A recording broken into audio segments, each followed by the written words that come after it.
You're listening to the AFTERBUZZ TV network, now the largest new media platform on the web, and your #1 source for after-show entertainment. Very good, Gene. Johnson.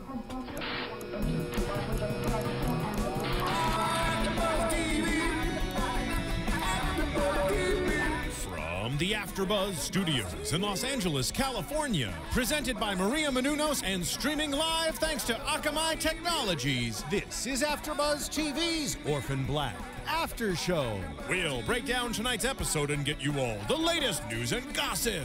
And now, another post-game wrap-up show for your favorite TV show. It's AFTERBUZZ TV's Orphan Black After Show.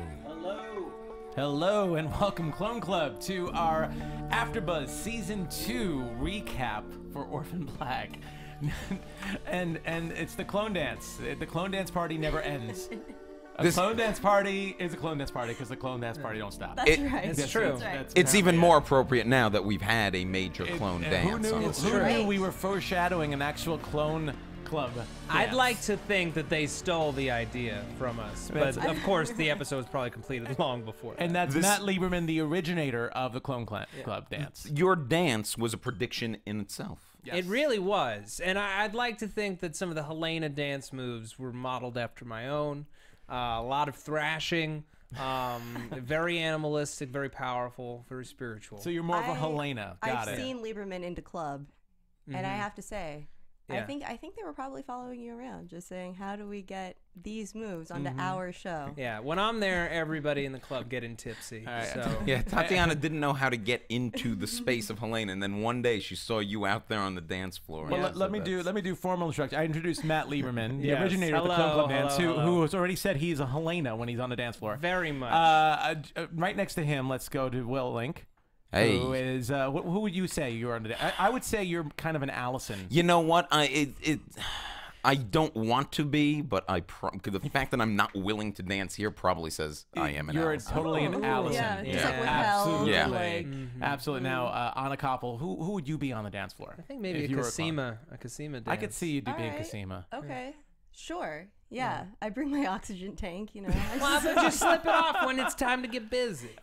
And that leaves me, I don't know if I introduced myself, Nando Velasquez, and I guess that makes me Sarah, I guess, right? If we want to do the complete set. I mean, you could be Felix, too. He was there. I could be or Felix. you could be Kira. Or I could be Kira. She's got moves, man. Skylar she was- Wexler's got moves. She was having a good time there. Felix is like the marker, though, for everybody. Everybody kind of like needs to keep their place around him. So that's he's not a bad one to be. He's not a bad one to be. Yeah. But I'd have to show my ass a lot during the Not season, on the probably. dance floor. Not on the dance floor. Well, no, you saw that one That's clip the of best him. place to show it. He was in that one, Yeah, in the chaps. First episode, he had the chaps.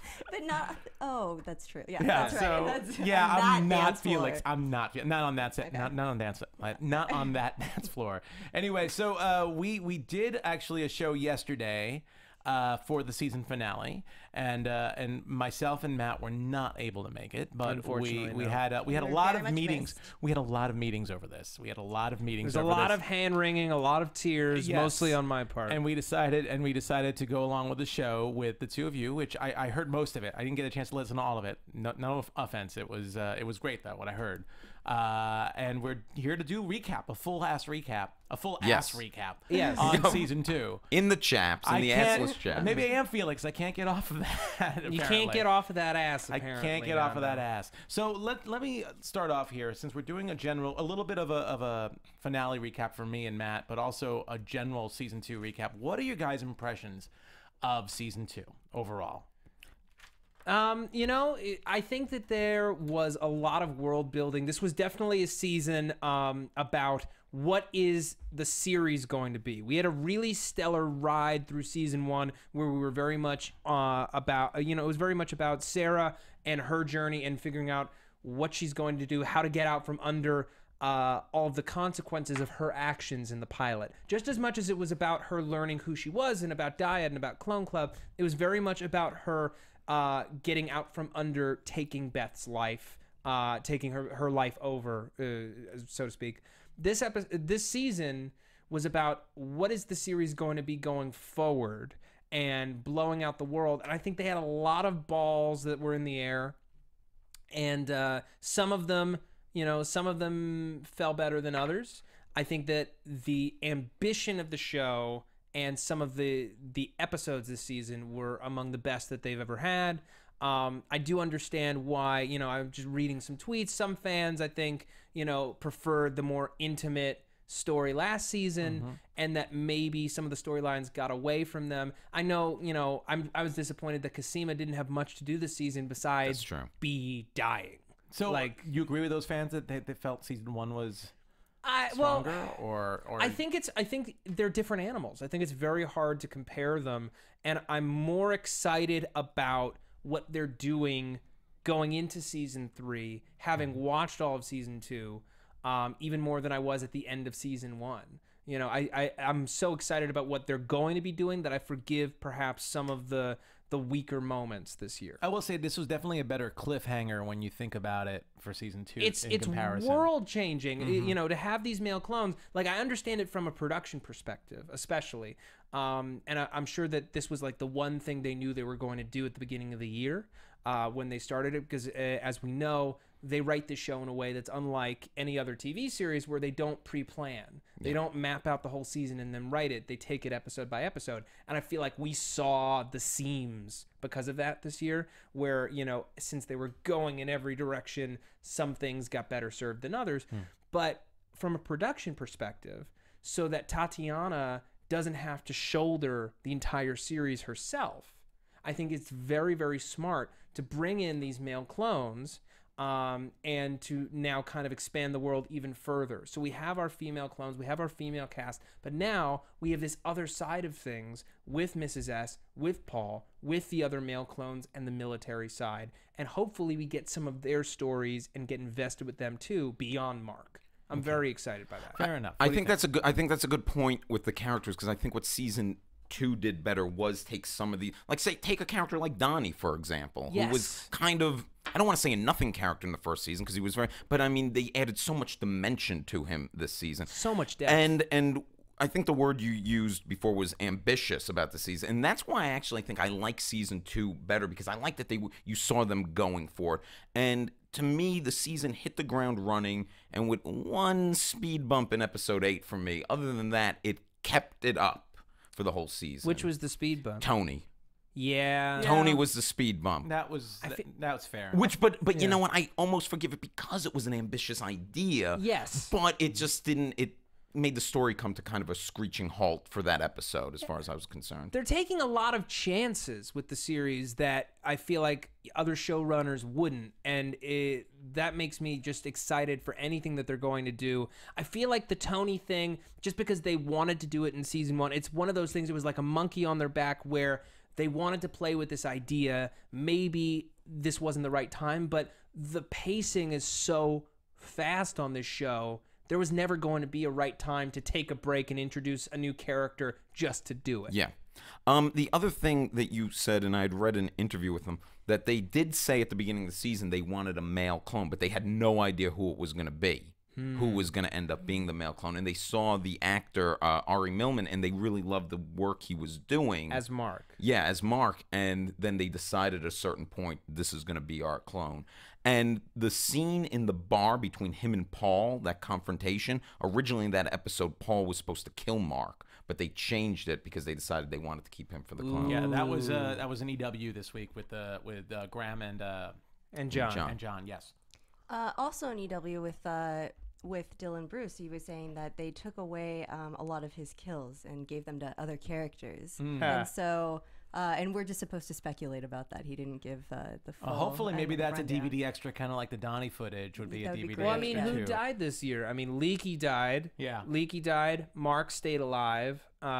Leaky Dine would make sense, like Paul. I Maybe- could see that. Maybe Ethan. Well, Ethan, killed yeah. himself. Or maybe other characters that were supposed to die that then they just couldn't bring themselves to kill, Mark's like Mark. one, exactly. Yeah. Yeah, Mark's one, for example. Maybe Gracie. Maybe Hendrik.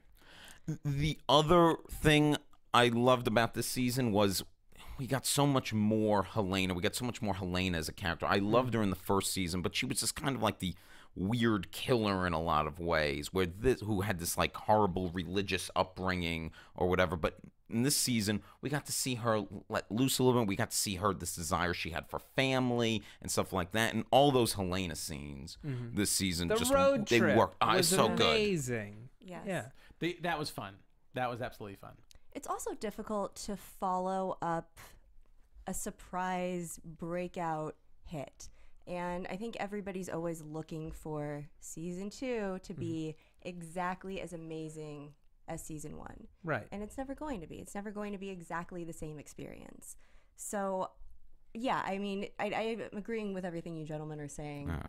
But I just think for some of again, the Twitter sphere that I've been reading, there were maybe some introduction of storylines that could have waited until season 3, but overall, I mean, just so many new, interesting people and depth of characters. And I think with season 1, I was, and this is just my personal experience in watching the show. With season 1, I was like, everybody I know, like, you have to watch the show. You have to watch the show. And now with season 2, I'm like, I just can't wait for season 3. And that's just my personal experience. Like, I've settled into it, and I just want to see what happens for me now. Yeah. See, that's what I think was lacking for me in season 2. And I'm being critical here. It's not that I didn't like season 2, but I will say that I'm one of those that felt season 1 was a little stronger.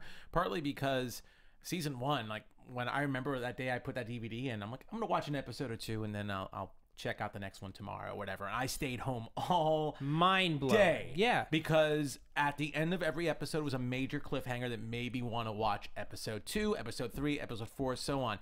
For this season, much like what you said, it was very world building. They got to build a world around, which I loved. There were characters, there were some storylines or some possible little things that got thrown away or never got mentioned again. Like Allison, I believe one of our fans asked about, Allison's contract with Dyad. It never really came as a perfect example. There are just some things that just never got completed. I also felt that there was an intention for them. I remember even brought it up earlier in the season that there was an intention for a bit of a horror genre at times. They wanted to definitely put some homages. The scene in the diner was a perfect example. And then the scene up in Rachel's bedroom. Yeah, with the Bloody Bride. Was another great example. Probably my favorite of the season. And that was beautiful. Yeah. Yes. But I felt overall that the suspense from season 1 kind of was more steady. As opposed to season 2, where it was a lot more up and down. We definitely got to learn more about characters. I mean, we wouldn't have seen in season 1 Donnie have this kind of an arc, which I thought was really, really great. We wouldn't have seen some other characters blow up. But at the same time, it was Sarah's story. It was all really about Sarah. It was Sarah's story, and it was great seeing that bubble, that world in season 1. What else was interesting about this season, and it didn't bother me, I think, as much as it did some people, but all the clones were kind of on their own little island, doing their own little thing. Like the thing you said about Cosima is dead on. They didn't maybe give Cosima enough to do. But then again, I loved all the stuff they did with Allison. So for every little thing that criticism, there's something I love. But what was so satisfying about this final episode with that whole clone dance scene was seeing all of them together again as this family, as these sisters. And that's why I really loved that moment. I got a little emotional over that moment because all these characters I love had been so separated, and now to see them all together. And I believe the EW recap even said it would have been great if the season ended right there with the clone dance party, because it was kind of cool to see, and it was a nice little treat for the fans. And I don't know if anyone's I don't know if you guys have read the articles about it. It took them like 2 days. 2 days, to do. yeah. I'm sure. A lot of work, and I don't think we'll ever, based on what I read there, it doesn't sound very likely that they would do a 5 clone scene, because it was just such a pain in the neck to do. But also it was so ambitious, just having the 4 of them dancing in one scene in one shot like that. And it's really impressive. You watch it back. I mean, you can kind of, if you're looking for the seams, you can see it. Yeah. Kind of behind Helena, you see that like the couch doesn't really have depth. And that they're like, she's kind of like there seemed to be some green it. screen in there. Yeah, a little bit. But for what they're attempting, it's really marvelous. It's funny looking back at the season. Obviously, we talked about the lack of movement on the Cosima front. Like in the first season, we had the intrigue of whether or not Delphine was her monitor, and her discovering it, and the heartbreak there, and the forging of their romance. I feel like the stakes were not raised in terms of Cosima should have died. Cosima should have died 3 episodes ago. And this is not me saying I don't like Cosima. I love Cosima. That's why I wanted her to have more to do. Well, I almost feel like, the way they used her, perhaps she should have died because she wasn't used that much. It would have had more weight, and it would have made all of our other clones wake up and have to work that much harder to get out from under all this stuff. And also to have Dyad, so seemingly kind of dealt with, that there is someone on the inside who is on top side who is now kind of a benefactor and may be able to protect them. I feel like a lot of the danger's gone. And also we had this whole thing of bringing in our not Neolutianists, Proletheans, only to have them, the storyline ultimately went nowhere. Now, it did set up some very exciting things in terms of we now have 2 clone babies in play in Helena and in Gracie, who is now married to a male clone. Very exciting. We also don't know necessarily if Mark knows that he is a clone. Also exciting, and also if Mark can procreate, which would also be really interesting that Hendrix used his sperm in Gracie instead of Mark's, right? Because the girls couldn't procreate, so why? What makes you? Well, think maybe the he knew that Mark wouldn't be able to. Perhaps I think Mark does. The only reason I think Mark might know he's a clone. Scene with him and Paul. The scene with him and Paul, and also the scene with him and Henrik in episode 9, where they talk about his time in the military a little bit in this vague way, and I feel like he left knowing what he was, and maybe that was one of the reasons he left. What you said about the Proletheans, that's my number one thing I want to see in season 3. I want them to be explored a little bit more. They didn't do as much with them as I thought they would this season. Right, they didn't really touch any of the other storylines. And I also, I'm big on the whole religious angle of them, and I want to know more of what they believe and what they are trying to do overall. And we were told by John Fawcett in an interview, said, we're not done with the Proletheans. Don't worry, we're not done with the Proletheans. But they better get to it in season 3 with the Proletheans. What I do like about Mark, before we move on to the clones, is, well, first of all, that first scene with him in season 2, where it kind of was reminiscent of like the Terminator. Like Mark would not stop going for her. So, I mean, without them even realizing it, because you figure when they shot that scene, they did not think Mark was going to be the clone. But that scene really is perfect for what the military probably want from a bunch of male clones. They want nonstop, animal machines that can just go, can go after their target, whatever it is. And Mark really showed that in that first scene. Also, you guys brought it up, the whole thing with Paul, the whole interaction with Paul. I believe I even brought it up last week, that I sensed there was some kind of relationship between the two of them. And now it seems like Paul did know about the male clones. He just kept that under his vest. Even if Mark didn't know Paul, Paul knew Mark, at least what Mark was. Yeah. So I think really looking back, I think it's be really interesting to look back at this season, in particular all the scenes with Mark, and whether the writers knew at the time that Mark was going to be a clone or not, to see if we can fill in the dots and see how perfect that was. Perhaps. And also look back at season 1 and take a look at Paul and his reaction when he finds out that he was married to a clone and that Sarah is also a clone. And thinking back on it, I mean, Dylan Bruce, he underplayed a lot of those moments, but now looking back, I mean, it's pretty plausible that he knew about that he was married to a clone the whole time, which makes it really creepy that he was married to a clone, knew about it, and makes him a really good actor technically. If his character being a good actor, if he's playing stupid that whole first season. Well, they were engaged, and I thought, my recollection is that he infiltrated Beth because of Afghanistan. Right. He was her monitor because of Afghanistan. But he was her monitor because of Afghanistan. But kind of like Donnie. But kind of like Donnie was a monitor and didn't know about the clones. We're not 100% clear when Paul.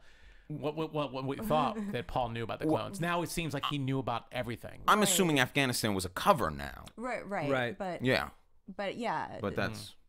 But Paul is definitely one of the things about this season that's also weird. He disappeared, and great. He came back in a military outfit, and he's a double agent.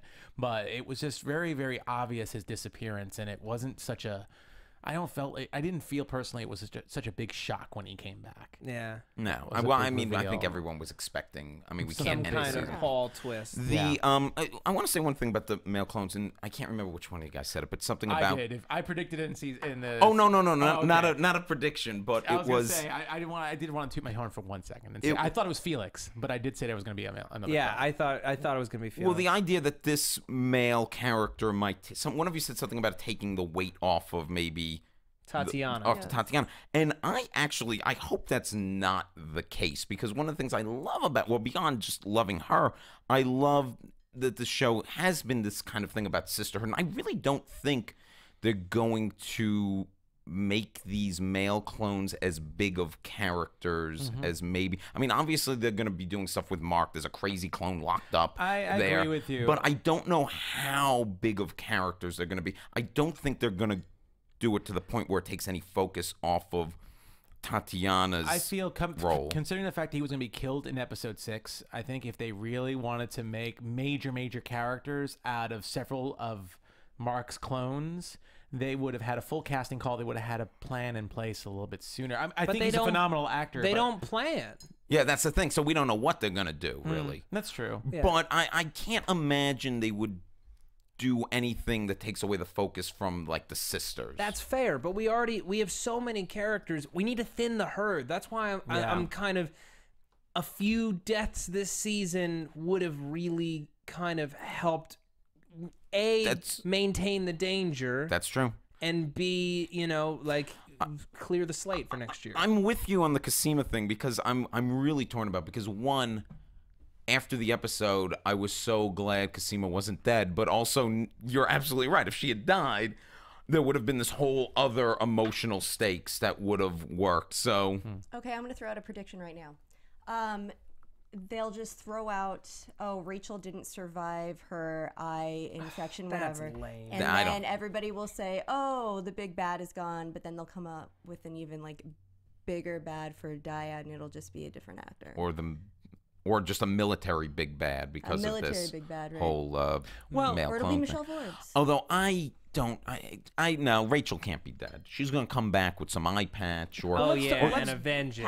Well, you know what? Let's talk about Rachel, actually. Yeah. If I may, one of our listeners was asking, is it possible that Who was it? Give him credit. Lady Gothy 12? Okay. If Rachel would get an eye transplant because they have parts from other clones. Creepy. That's creepy. I was about to say robot eye, but that's creepier. Dyad can do anything. I feel robot eyes makes more sense, because I don't know if they have working clone eyes, considering they didn't have successful clones. Or maybe they mean, got a good eye out of one of these clones. If they took Jennifer apart when she died. But it would be interesting, because considering the Neolutionists had different colored eyes, it would be kind of funny to see Rachel kind of in fact turn into one of those Neolutionists with the different colored eyes. Where were the Neolutionists this year? Right. Where were the tails? And that was one of the other things I missed. I missed tails. I wanted to see more biohacking. Neolutionists always seemed like they were Leaky's groupies.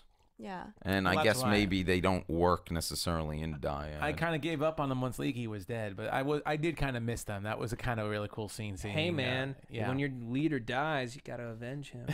That's all I gotta say. Doesn't the cult get bigger once the leader dies? Yeah, they Kill off canonize a him head. and make him, kind of a deity in their own image. He was too perfect for this But remember, world. he's on a plane somewhere. Yeah.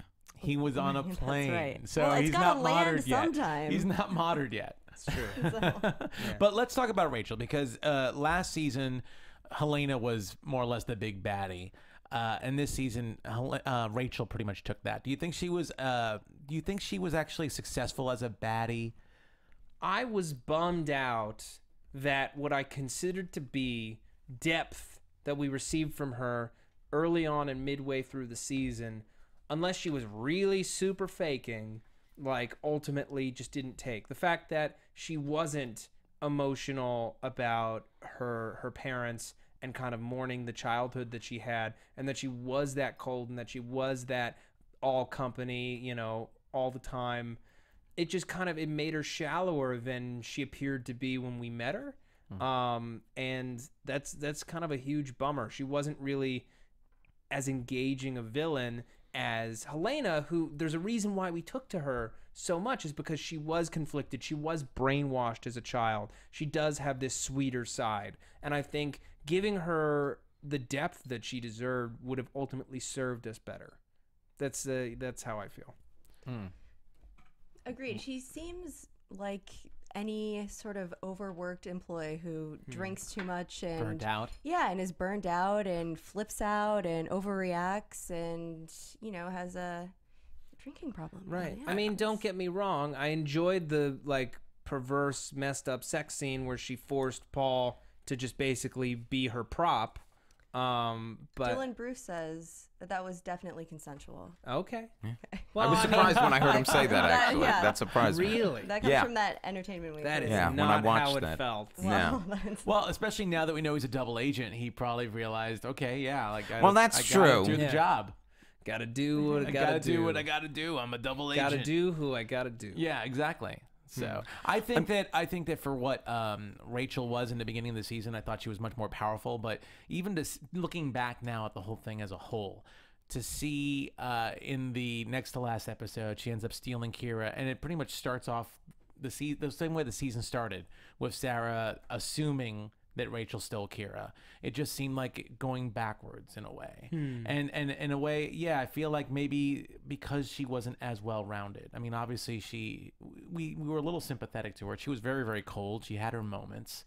I mean, we at least understand, though, why she's cold. I mean, I thought we got a lot of insight into, it was pretty rough to have to know she had to watch her father kill himself in front of her. And I did feel a little for Rachel until then she threw a hissy fit and started smashing bone marrow, which I took as a direct, reaction to this, again, just feeding into her hatred of Sarah. And I feel like next season Rachel is going to be even more crazed. Yeah. I just come out and say, I want to have a baby. Say, I hate you because I want to have a baby. If that's your motivation, then say it, because her motivation was never clear. But no, I think it was clear that that was her motivation. And why say it if it's I think that's, because I want Sarah to know. I want Sarah to know, too. I would have loved to have seen her fess up to Sarah, because that would have been a beautiful scene to say. And I wanted maybe more scenes in this episode between Rachel and Kira to show that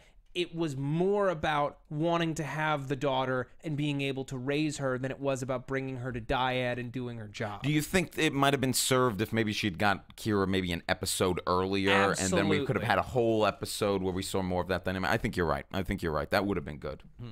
One of our listeners, and you have it on YouTube. Yeah, let's do more questions. Let's get some of this. They asked something about was that surgery so that Rachel could have one of Sarah's ovaries and try to have a baby. I think that's a great. I think it's a great idea. Yeah, I think that was probably again, that would have been really awesome if Rachel said that, or if Rachel was in the next bed about to receive it or something. That would have been kind of cool too. I would have loved to have seen that. Right, that would have been perverse. It would have been Cronenberg-esque. No. Considering the horror element, it would have been a perfect horror element. Yeah. If you want to get to some more questions, you mentioned Leaky being on a plane, quote unquote. Amber Marie asks, do you guys think that Delphine got on the plane to Frankfurt? Some viewers think she died, but I don't believe that. And I don't believe that either, but I could see why they're using the same language, and then she has that vision of Delphine. But what do you think Delphine's role is going to be? That's what I take from it in the next season. Is she away? When's she coming back? I think she's new. I think she's the new Vic or DeAngelis. I think that she's hopping out for a while, and they'll bring her back when it's necessary, when they need it. I frankly, as much as I like her, she didn't offer much this year. She was promoted to a regular, but most of the time she was either talking to Cosima and either being in love or going against her, or just serving functions of the plot. But again, that's partly because Cosima wasn't used that well either. Right. And obviously, she was with Cosima in just about every single scene, so it hurt her as well as a character. So I'm fine with it. I could, I could see her go. I could see her not come back. It's not like she could be the inside man on Dyad anymore. Well, maybe not. Twitter follower Franzi at MOHR Let me start one more time. More. Moehrschch. Lives in Germany, said that she discovered some interesting trivia that in Frankfurt, there are 2 buildings, Castor and Pollux. So that might be, and they are twin towers, and one is taller than the other. So I'm guessing that's Castor? yes, that's the one. So interesting, and that might come into play. I mean, it's Curious. that's where she was sent, was Frankfurt. So. Let's get another. Let's get another one Let's here. get one. This one's interesting. Leah McHugh asks, do you guys think that there will be a time jump between season 2 and season 3? Because I want to see Cosima back to full health as soon as possible. I think we also kind of talked about the idea of a time jump a few episodes ago with maybe a pregnancy or something like that. Right, that you could skip 9 months. You know, it's funny. I thought that there would be a time jump until I saw this final episode, and now I don't know that it's necessary. Yeah. Because I think that it's more interesting to have Helena and Gracie as pawns and as the things that everyone's trying to get their hands on versus babies, because like we saw it this year with Kira being the thing that everyone wanted, it got boring after a while. You can only have so much, not without my daughter. Right, kinda. and it's kind of like, you know, the scenes between.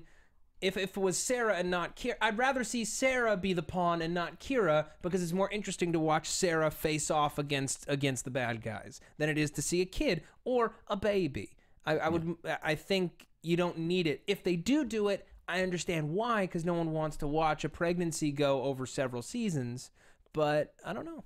Well, that's why I was thinking originally that maybe the baby's not going to survive in Helena, because I also feel like if we did even do a time jump, kind of partly what you said before about, you know, we already have Kira, and that's already a motivation for some people to get Kira, that having a baby is much harder to carry around, and to, you know, especially if you're on the run, or if you're, you know, where do you get to, you know, it's just very cumbersome. So I feel like for the writers, it would definitely be a bit of a corner to try and write past. And also, just throwing this out there, as screwed up as I know it is, if the babies aren't born yet, they aren't babies. They're miracle stem cells that could potentially make people live forever. And that could potentially be a far more interesting plot device than, you know, babies that we will never see grow up. I like that. That's very interesting. Or, brain flash, we don't skip 9 months. We skip 20 years in the future, 100 years in the future after maybe a couple years, because if they're clones, it's still the same people. It's still Tatiana and what's the name of the guy who plays Mark? Ari Millen. It's still Tatiana and Ari, and we could throw this years and years into the future. You know what would be awesome if we did new this? characters. Wait, what would be awesome if we did a time jump, let's say about 18, 20 years in the future, and we had old Tatiana playing all the older characters and Ari playing all the older characters, and then we have Charlotte being played by Tatiana as her actual age. That would be pretty trippy. That would be really cool. I like this. I want to see this show too. I want to see both of these shows. I want to see the current Orphan Black and then Orphan Black, the next generation. So I've seen questions and heard theories. Did Paul want any clone to go into the military, or was it specifically Helena? And did they want, because she could conceive, and did they want her to conceive naturally with Mark to make like super clone and perfect baby? Ooh, that's a very interesting idea. The question is, I saw someone use the term Y clones on Twitter, and I like it. That's the Uber fan. That's the Uber fan? I like Y clones. Question is, can the Y clones conceive? Do they have genetic material? We don't know. I do think Helena is potentially the most valuable short of Sarah, because she can conceive, and she has intimate knowledge of the Proletheans that no other clone has. So that would make sense. So if the military wants to wipe out a faction that is not cooperating with them and has been really detrimental to the female program, to Project Leda, I can totally see them using her to get to them. Can I just say one thing also? I just want to backtrack just about the male clones.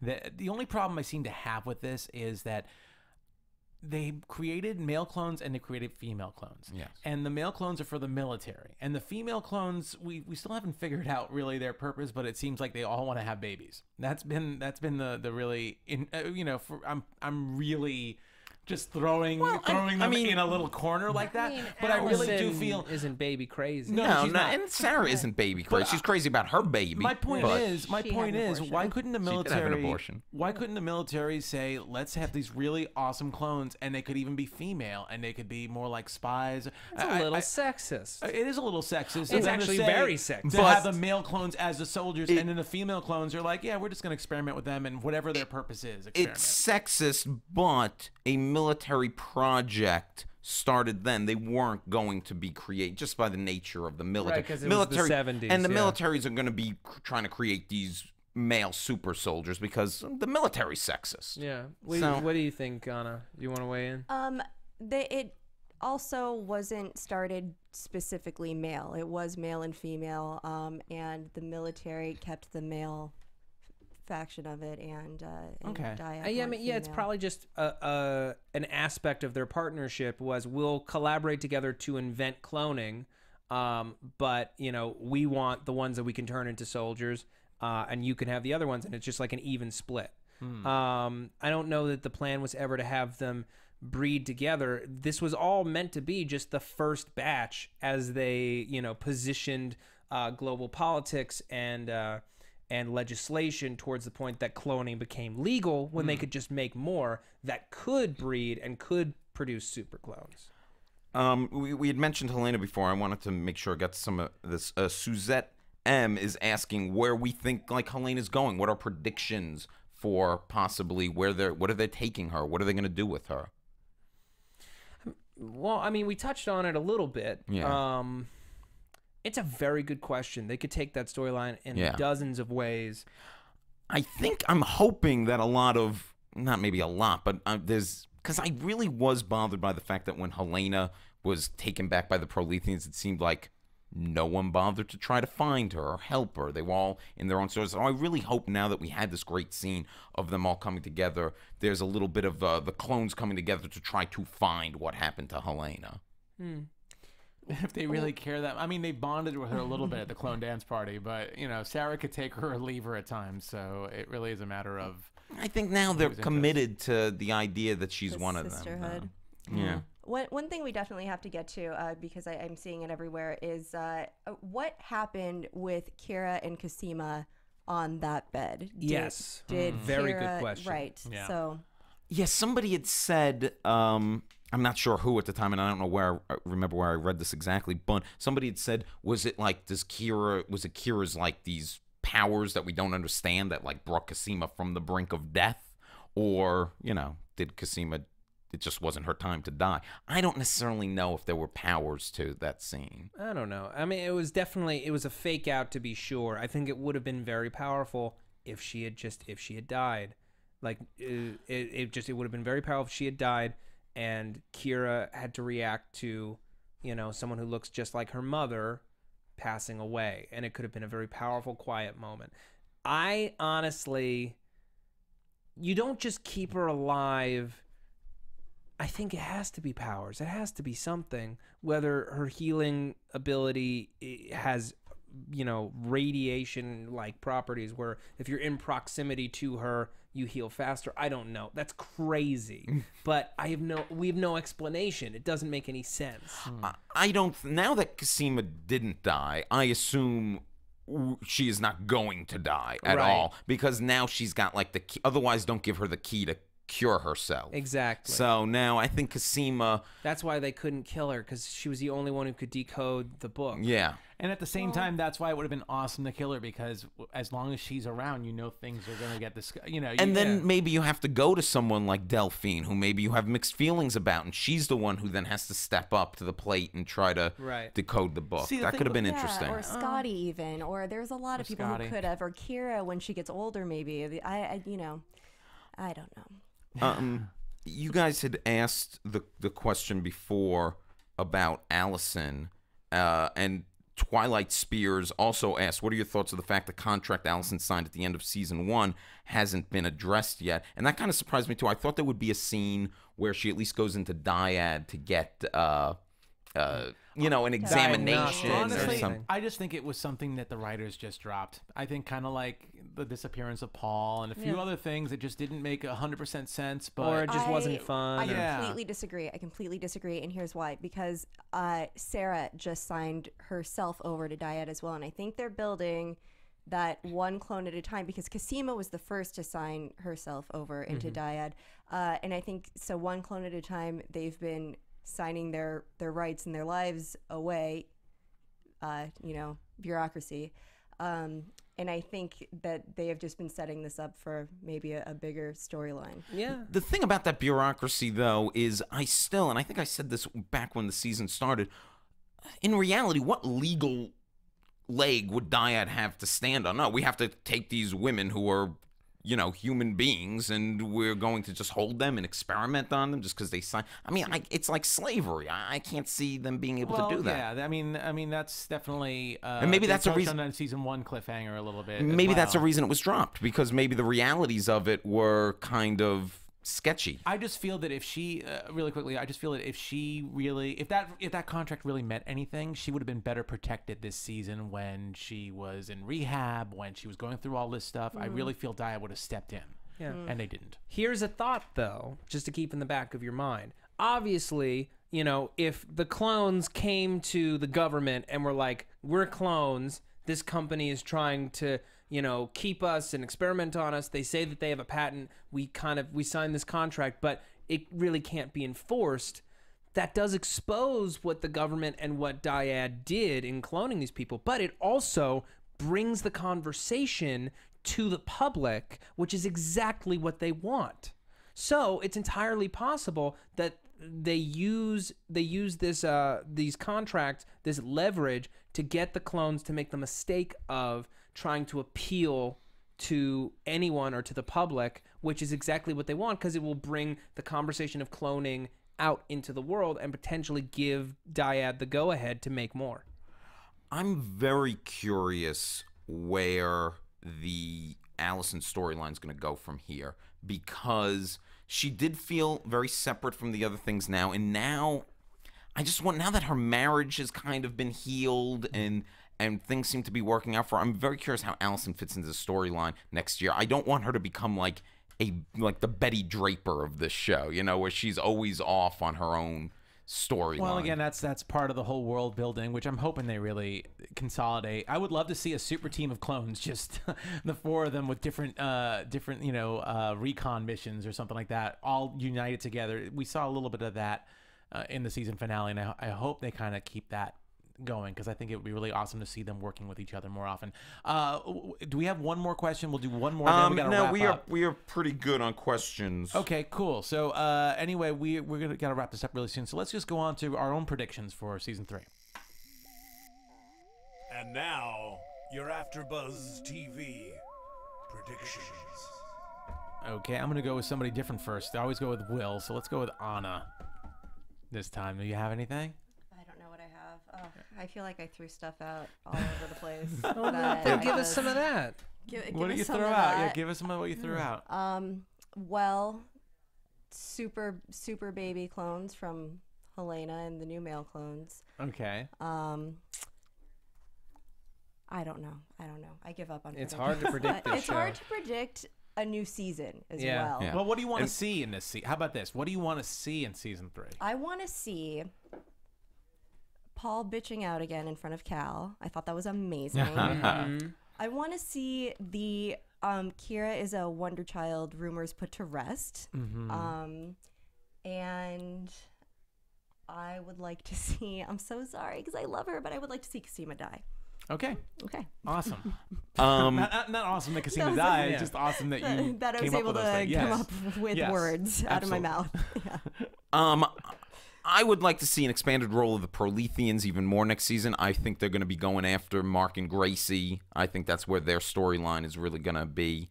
And I do hope the clones band together and try to find out where Helena is. Yeah, I'm down with that. the fact is, none of the clones were aware, I think, that Helena was pregnant when she got taken. Yeah.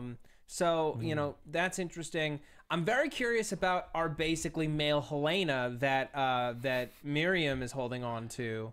That's cool for me. I feel like there aren't going to be tons of multi-clone scenes next year because it's so difficult to produce. What do I want? You know what I want? Here's an idea for Allison. You have Mark and Gracie hide out in the suburbs with her when they're hiding out from the Proletheans. I'd love to see the Neolutionists come back with crazy future tech and be scary and awesome. And let's get some deaths. Let's get some character stakes raised. And let's get Kira. Yes, I say either Wonder Child yes or Wonder Child no. Let's have it confirmed and let's have everybody know about it. I would like to see. That's great. I would like to see a threat to all of the clones, kind of like it felt like season 1 with Helena. Could have killed everybody. You know, it's great that Cosima got sick, but we didn't see anyone else get sick, and I think maybe that's why. And I think ultimately maybe that's why she's not healed yet, because we get to see the stakes get raised, perhaps, and maybe we get to see the symptoms coming out with Allison, for example, or somebody else. So I would love to see that. I definitely would love to see more multi-clone scenes, even though they're tough. At least 2-person scenes. I'd like to see them working more together with each other. I'd love to see Neolutionists. I really want to see some biohacks. I want to see that world a little bit more. Yeah, and ultimately, I definitely want to see. I want to see more of the male clones right now, and see how this gets to be, if it gets to be a battle between the male clones and the female clones. I'd love to see that. So, yeah, ultimately, this was a really awesome season. It really opened up a lot of doors. Like I said, we expanded the world, which I think is the best thing we could say about season 2. And even though season 3, I know you guys said season 3 hasn't been confirmed, I do know that they're going to be at Comic-Con. So I'm pretty sure that I think in some capacity, they're just being coy about it. It would be ludicrous for them not to have a season 3, especially if they're going to go to Comic-Con. So hopefully we'll be over there and we'll be able to do a report. Maybe we'll get to do something before season 3 starts. But till then, Anna, where can we find you? You can follow me at Koppel for Mayor, KOPPELFORMAYOR. Will? At The Real Will Link on Twitter, and listen to my podcast, Will Sean Podcast, on the Westcast Network. Mr. Lieberman. You can find me on Twitter at Matt Lieberman, MATTLIEBERMAN. You can find all my videos for SourceFed and SourceFed Nerd on YouTube. I'm going to be at VidCon this weekend for SourceFed, so if you're down in Anaheim, you can come meet me. Or July 5th, I'm doing a comedy show at the Kirk Douglas Theater as a member of DJ Fawcett. It's at 8 p.m. Saturday, July 5th. Come see it in LA. Awesome. You can find me on Twitter at Nandovel, Nandovel. You can also find all 4 of us on so many different AfterBuzz shows. It's summertime, but there's still TV to be watched, and we are still doing recaps. So till season 3, check us out then. Thanks a lot for tuning in. From executive producers Maria Menounos, Kevin Undergaro, Phil Svitek, and the entire AfterBuzz TV staff, we would like to thank you for listening to the AfterBuzz TV network. To watch or listen to other after shows and post comments or questions, be sure to visit AfterBuzzTV.com. I'm Sir Richard Wentworth, and this has been a presentation of AfterBuzz TV. Buzz you later. The views expressed herein are those of the hosts only and do not necessarily reflect the views of AfterBuzz TV or its owners or principals. Thank you for watching AfterBuzz TV on YouTube. For more of your favorite after shows and interviews, subscribe to our channel here, and be sure to share your opinion on the episode in the comment section below here. We'd love to see what you guys are buzzing about. Thanks again. Buzz you later.